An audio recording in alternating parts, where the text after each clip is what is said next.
Guys, तो ये video जो है ना थोड़ा सा लंबा ज़रूर हो सकता है, बट इस वीडियो में ना मैंने पूरा डिटेल से हर एक सब्जेक्ट को कवर करा है, हर एक सब्जेक्ट का सिलेबस उठाया है और लास्ट 3 मंथ्स में आपकी क्या अप्रोच रहनी चाहिए, हर सब्जेक्ट को पढ़ने के लिए क्या सही ढंग रहना चाहिए, किस चीज़ पे फोकस करना है और कौन कौन सी कमियों को हमें इम्प्रूव करना है। तो मैंने हर एक चीज़ ढंग से बताई है, तो इसलिए वीडियो थोड़ा सा लंबा ज़रूर हो सकता है, लेकिन पूरे इत्मीनान से पेशेंस के साथ देखना, चीज़ों को नोट डाउन कर लेना, आपको बहुत सारी चीज़ें सीखने को मिलेगी। एंड मोस्ट इंपॉर्टेंटली ये 3 महीने कैसे यूटिलाइज करने, आप वो गलतियां ना करो, आपको सीखने को मिलेगा। So please watch it full. Hello everyone, this is Manisha Marwaha और आज हम बात करने वाले हैं क्लास 10th बोर्ड एग्जाम्स जो कि आने वाले हैं। ओके, तो प्रॉपर टाइम देखेंगे किस तरह से आपको सिलेबस को कंप्लीट करना है, और वो सभी बच्चे जिन्होंने अभी तक लिटरली शुरू नहीं करा या फिर अभी भी सीरियस मोड नहीं आ रहा, ठीक है। तो भाई कब पढ़ना शुरू करना है, कब तुम्हें होशो हवास आएंगे कि भाई मेरे को पढ़ना है। देखो, अगर एंड टाइम तक बैठे रहोगे ना, उतना ज़्यादा तुम्हें स्ट्रेस होगा। अगर तुम चीज़ों को टालने पे आओगे कि यार कल कर लेंगे एंड में कर लेंगे, ऐसा नहीं कि नहीं होगा, हो जाएंगे, पासिंग मार्क्स आ जाएंगे या 60-65 तक ले आओगे, ठीक है, लेकिन 70 से ऊपर नहीं जा पाओगे। तो अगर आपको बेटर परफॉर्म करना है, do it now, do it for yourself. अभी करना ही क्या है ना हमें, अभी ना तो आपको घर चलाना है, ना तो आपको राशन की चिंता है कि घर में रात को सबकी थाली में खाना होना चाहिए। ये सब चीज़ें तो हमारे पास है नहीं, राइट। ये तो आपके पेरेंट्स कर रहे हैं, तो आप एटलीस्ट उनके ट्रस्ट पे खड़े तो उतरो, क्योंकि वो लोग आप पे भरोसा करते हैं। तो एवरी टाइम जब आप नहीं पढ़ रहे होते, फालतू का टाइम वेस्ट करते हो, you are breaking their trust. Okay, चलो। एंड वन मोर थिंग कि आपके 20 मार्क्स जो है ना, जो आपको इंटरनल में से मिलते हैं, उस पर भी फोकस करना है। क्यों फोकस करना है? अगेन, जो आपके पीरियोडिक टेस्ट होंगे 3 होते हैं ना, 3 में से कोई 2 के एवरेज मार्क्स चूज़ करते हैं। तो अगर आपने जो भी 2 अच्छे देंगे उसमें से ले लिए जाएंगे, या फिर जो है आप नोटबुक सबमिशन करेंगे उसके 5 मार्क्स रहते हैं, सब्जेक्ट की जो भी एक्टिविटीज़ होती हैं उसके 5 मार्क्स होते हैं। तो इस तरह से जो आपके 20 मार्क्स होते हैं वो आपको मिलते हैं। तो डोंट थिंक कि अटेंडेंस मैटर करती है ज़्यादा, मेन इसके मार्क्स ही होते हैं। ओके, तो यहाँ पर आपको 20 से बहुत आराम से टीचर्स 18-19 मार्क्स दे देती हैं अगर आप टीचर्स की गुड बुक्स में रहो। ये चीज़ मैं इसलिए बता रही हूँ क्योंकि दिस इज़ द टाइम अब जब आपको कोशिश करनी है कि यहाँ पर तो हम पढ़ के मेहनत कर लेंगे, बट ये तो भाई फ्री के नंबर है ना, तो फ्री के नंबर नहीं जाने देने। तो ये याद रखना है, टीचर से बहस नहीं करनी, उनकी गुड बुक्स में रहना है अच्छा बच्चा बन के। तो यहाँ पर अब हमें अपना बेस्ट देना है, तो हमें प्रॉपर तरीके से हर सब्जेक्ट में कोई भी कमी की गुंजाइश नहीं रहनी चाहिए। ओके, तो मैथ्स के बारे में बात करें तो हमें पता है it is more about speed and accuracy, right. Paper lengthy भी होता है, तो पेपर को हमें स्पीड से करना होता है, राइट। और मोस्ट इंपॉर्टेंट, हमारी मिस्टेक्स नहीं होनी चाहिए। मिस्टेक्स कैसे हो जाता है, हम क्यूब रूट गलत लिखाते हैं, ठीक है, या फिर स्क्वायर रूट्स गलत कराते हैं। तो ये जो छोटी छोटी मिस्टेक्स हैं, इस पर काबू करना है। काफ़ी बच्चों ने हाफ ईयरली में भी देखा होगा कि ऊपर से तो सही आ रहा था इक्वेशन, लेकिन नीचे आते आते 2x का 4x कर दिया हमने, ठीक है, प्लस का माइनस हो गया, या इस वाली टर्म को उधर लेकर जाना था, रेसिप्रोकल करना था, दूसरी वाली टर्म को ले आए। These are the silly mistakes जिसकी वजह से हमारे नंबर कटते हैं, तो इस पर फोकस करना है। देन फिर आता है कि हमें एनसीईआरटी तो अच्छी तरह से ही करनी है, और जितने भी आपको एनसीईआरटी में एग्जाम्पल्स दे रखी हैं या फिर एग्जाम्पलर वाले क्वेश्चंस हैं वो आपको करने हैं। मैथ्स का सिंपल सा फंडा है, एनसीईआरटी का हर एक क्वेश्चन कर लो। मोस्ट ऑफ द टाइम आपको लोग 50% पेपर होता है ना, वो आपका एनसीईआरटी से ही रहेगा, राइट। तो उसमें कुछ इक्वेशंस के डिजिट्स बदल देंगे, नंबर्स बदल देते हैं, अगर 5 स्क्वायर है तो वो 4 स्क्वायर कर देंगे, but method will be the same. तो एनसीईआरटी का एक भी क्वेश्चन नहीं छोड़ना है, एग्जाम्पल्स करो। उसके बाद हम फोकस करेंगे पीवाईक्यूज। मार्केट में आपको पता है बहुत सारे सैम्पल पेपर्स आ चुके हैं, तो आपको जो भी सही लगे आप मुझे बता दो, ठीक है, कि हमें ये वाला सही लग रहा है, तो हम उसको सॉल्व करेंगे यहाँ पर। ओके, एज वेल एज मैं जो है आपके लिए स्टडी वीडियोस भी लेकर आ रही हूँ, प्लानिंग हो चुकी है, बन चुकी है, बस अब रेगुलरली डालूंगी, तो बस आप सपोर्ट कर देना। अगर कुछ 100 बच्चे भी ढंग से पढ़ लेना, I will be very happy. Okay, चलो फिर बात कर लेते हैं। फॉर्मूला पेजेस बना के रखो, क्योंकि ये आपको बहुत ज़्यादा हेल्प करते हैं आइडेंटिटीज़ याद करने में। अगर आपको कोई फॉर्मूलास भूल रहे हैं तो एक पेज पे लिख कर रखो, आते जाते उस पर नज़र दौड़ा लिया करो, अच्छा ये मैंने फॉर्मूलास लिखे हैं, let's go through it. Okay, अगर कोई थ्योरम्स है उसको लिख कर रखो, और ये पेजेस आपको संभाल कर रखने हैं, ये आपके एंड पॉइंट तक भी काम आने वाले हैं। ओके, सिलेबस की बात करें मैथ्स का, तो यू हैव 15 चैप्टर्स। ओके, तो उसमें से अगर हम बात करें, जो आपका अलजेब्रा है, ज्योमेट्री है, और जो आपका ये मेंस्ट्रुएशन वाला चैप्टर रहते हैं, दीज आर द चैप्टर्स जिनकी सबसे ज़्यादा वेटेज होती है, तो इन पे सबसे ज़्यादा फोकस करना। बाकी ऑल्दो आप कुछ चैप्टर्स हमने हाफ ईयरली पीरियोडिक टेस्ट में भी देकर आए होंगे, तो आपको पता लग गया होगा कि मेरे कौन कौन से चैप्टर्स मुझे अच्छी तरह से प्रिपेयर हो चुके हैं।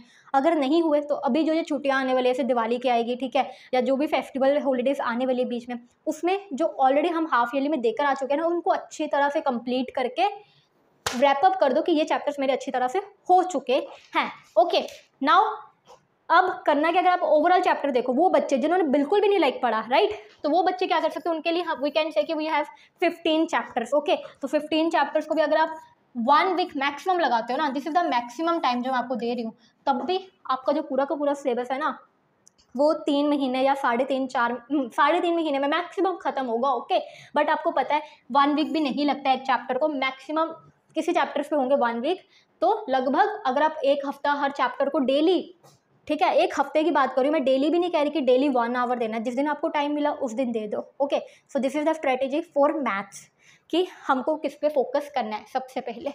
बाकी आपको पता है जो प्रोबेबिलिटी वाला चैप्टर होता है, स्टैटिक्स होता है, these are very easy marks, तो इसको अच्छी तरह से करना ही करना है हमने, बट पहले हाई वेटेज वाले पे फोकस करेंगे, और जो अभी तक हमने अभी जो हमारे हाफ ईयरली में नहीं भी आए थे वो भी हमारे लिए बहुत ज़्यादा मैटर करते हैं।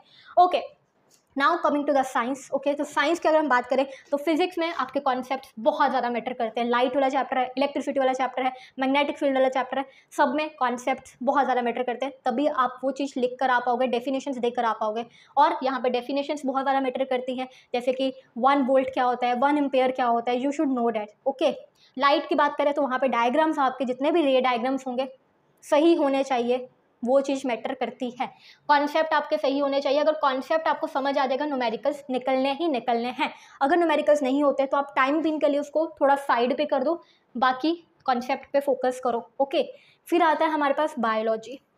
बायोलॉजी की बात करें तो यहाँ पे आपके पास बहुत सारी इंपॉर्टेंट टर्मिनोलॉजीज होती हैं। बायोलॉजी कहने को पूरा थ्योरेटिकल है, बट इसमें काफ़ी ज़्यादा टर्मिनोलॉजीज रहती हैं, आपको फंक्शंस बहुत ज़्यादा आपको याद करने होते हैं, डिफरेंस बिटवीन वाले क्वेश्चंस बहुत होंगे, राइट, तो जो डिफरेंस बिटवीन वाले क्वेश्चंस हैं, ठीक है, उनको अच्छी तरह से उनके डिफरेंस के 3-4 पॉइंट आपको टेबुलर फॉर्म में आने चाहिए, इस तरह से टेबल फॉर्म में याद कर लो, ठीक है। देन जो भी फंक्शन, जैसे हार्ट का फंक्शन है, ठीक है, ब्रेन के फंक्शंस हैं, तो उसको भी अच्छी तरह से पेपर पे पॉइंट बना के याद रखना, ताकि आपको याद रहे। डायग्राम्स पे फोकस करना है।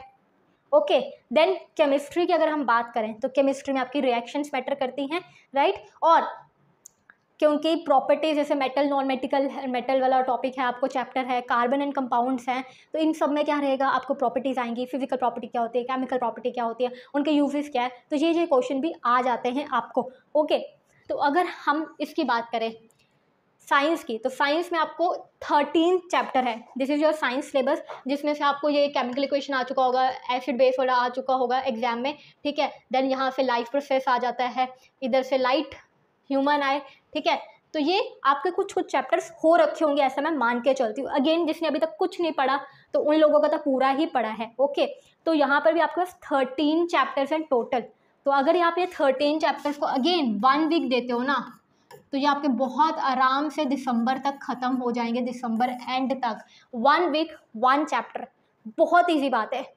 इनफैक्ट जिन बच्चों ने पहले से प्रिपेयर कर रखा है उनके लिए तो कुछ चैप्टर्स में 3 दिन ही लगेंगे, और कुछ चैप्टर सच में ईजी हैं, ठीक है, जैसे कि आपका ये अवर एनवायरनमेंट बहुत ईजी चैप्टर है, इस चैप्टर में कुछ भी नहीं है, right. Human I and colourful world, human आई वाला पोर्शन टफ है, लेकिन कलरफुल वर्ल्ड कुछ भी नहीं है, ईजी पार्ट है। ओके, इसी तरह से हम बहुत आराम से कर लेंगे।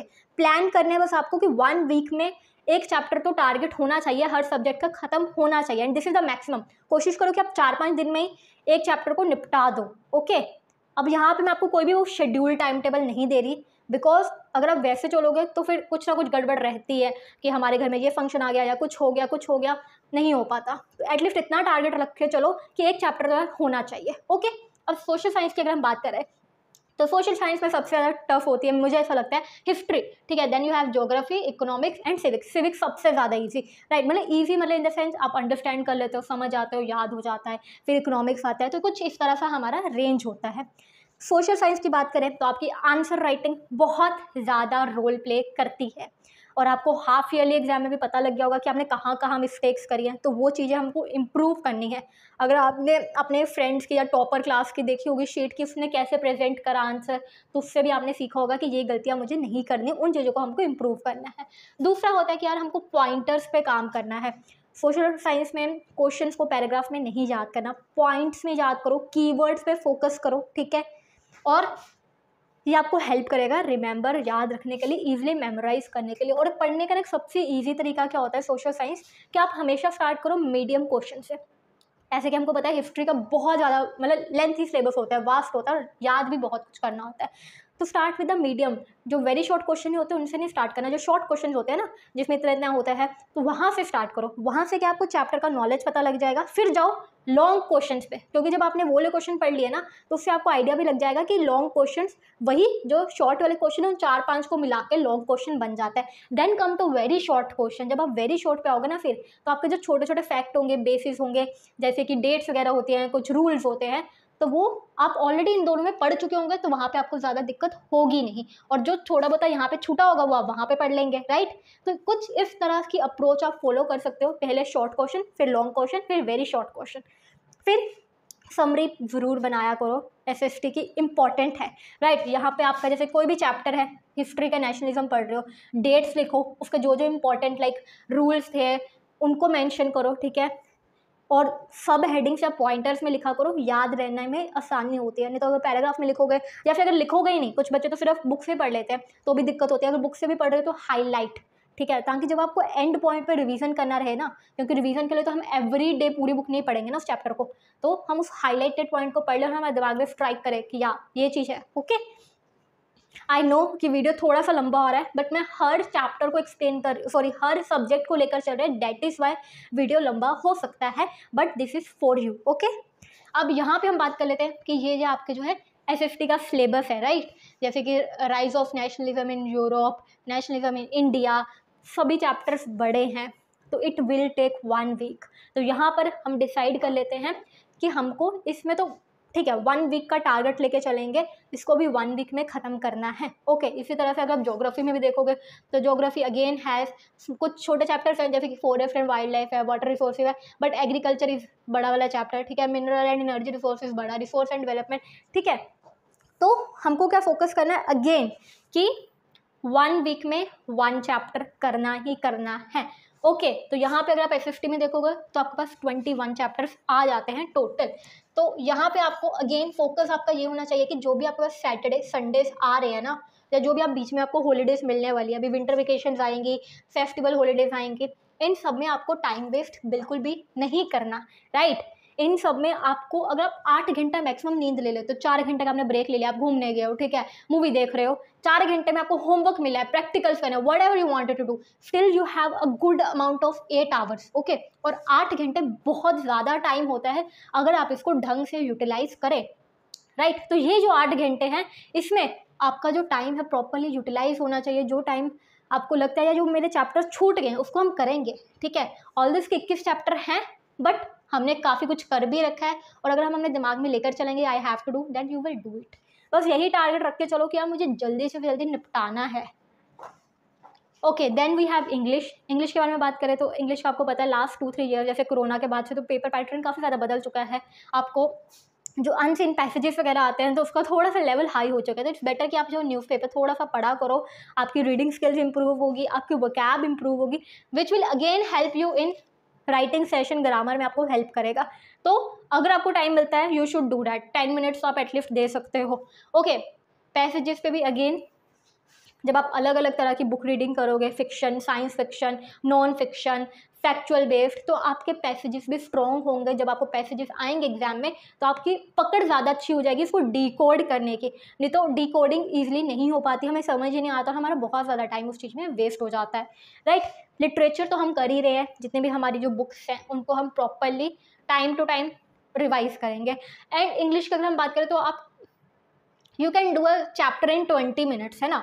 इतना ईजी होता है कि आप उसको समझ सकते हो, उसके क्वेश्चन कर सकते हैं, मैक्स टू मैक्स 30 मिनट्स में तो हो ही जाता है। तो इसको अगर आप डेली भी करोगे ना 30 मिनट्स निकाल के, you can do it, okay, ठीक है। और राइटिंग स्किल्स में जो फॉर्मेट, जैसे कि आपके एप्लीकेशन, लेटर, नोटिस जो भी आने वाला है वो इंपॉर्टेंट है। तो उस पर हम लेटर ऑन बात करेंगे जब भी आपके एग्जाम्स आने वाले होंगे, बट उनको भी अच्छी तरह से करना है। हिंदी के बारे में बात करें तो हिंदी में आपके PYQs, लर्निंग का काम PYQ आपको काफ़ी ज़्यादा हेल्प करेंगे, समझने में कि कौन कौन से क्वेश्चन बार बार आ रहे हैं, और लर्न तो आप कर ही रहे होंगे। बाकी लेटर के फॉर्मेट, हिंदी तो यार बहुत ज़्यादा इजी है ना, हमको डेली लाइफ में हिंदी यूज़ करते हैं तो इजी टू अंडरस्टैंड। बस क्वेश्चंस, जो स्टोरी है, कॉन्सेप्ट है, नैरेटिव है, वो अच्छी तरह से याद रखो, बाकी आप आराम से कर लोगे, है ना। तो आई होप कि आपको ये वीडियो अच्छा लगा हो, और फोकस करना एक सिंपल से फंडा पे कि मिनिमम बुक्स यूज़ करनी है। ऐसा नहीं 3-4 पब्लिशर यूज़ कर रहे हो, गाइड यूज़ कर रहे हो, रेफरेंस यूज़ कर रहे हो, NCERT भी उठा रखी है, ठीक है, गोल्डन भी उठा रखी है, दिनेश भी उठा रखी है, अरिहंत भी उठा रखी। No, minimum books, maximum practice कह लो, रिवीजन कह लो, और कंसिस्टेंटली करना है, ठीक है, डू इट डेली। तो आपको जितने भी डिज़ायर परसेंटेज चाहिए, you want to score 85, you will get it, 95 you will get it, 99 you will get it, okay. तो इस सिंपल से फंडा पे फोकस करना है। And if you are new to the channel तो आप सब्सक्राइब कर सकते हैं हमारे साथ जुड़े रहने के लिए। And till then bye bye, take care. अगली किसी वीडियो में बात करेंगे, और जो भी आपको डाउट्स हो तो आप मुझे बता सकते हो। And bye.